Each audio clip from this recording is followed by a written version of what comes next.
Today I'm talking facts about trisomy 21, also known as Down syndrome.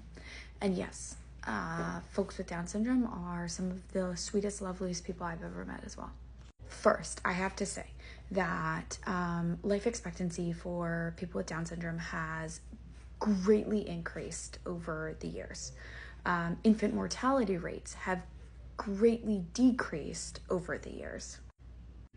Folks with Down syndrome can live full, big, beautiful, wonderful lives where they're semi-independent and, medical needs are not very severe.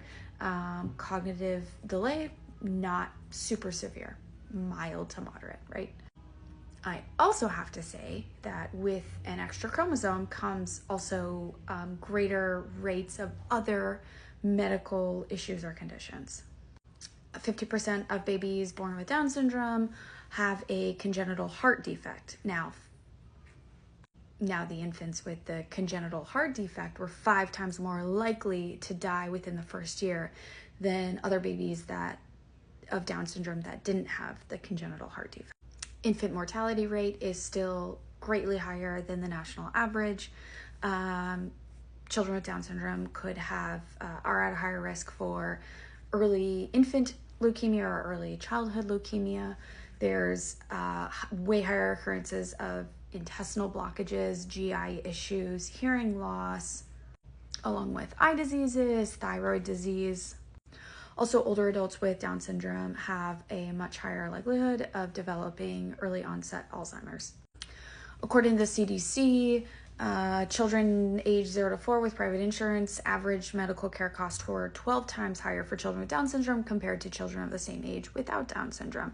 For infants with Down syndrome, those born with a heart defect had on average healthcare costs that were 5 times higher in the first year of life than for infants with Down syndrome that did not have a heart defect. Nearly 60% of families of children with Down syndrome provided healthcare at home.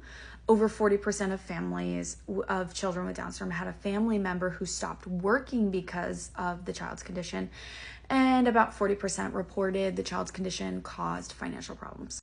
The last thing I want to talk about is some of the things parents of children with trisomy 21 kind of talk to me about. And they're like, hey, listen, I'm super involved in the community and I know lots of people with Down syndrome and I know a handful that have medically complex care issues. And to that, I want to say, I think there's a few things at play. First, yes, our medical advancements are amazing. And I think they have allowed our children with Down syndrome to live much bigger, better, more independent lives than ever before. And that same technology advancements is also true in the maternal fetal medicine world.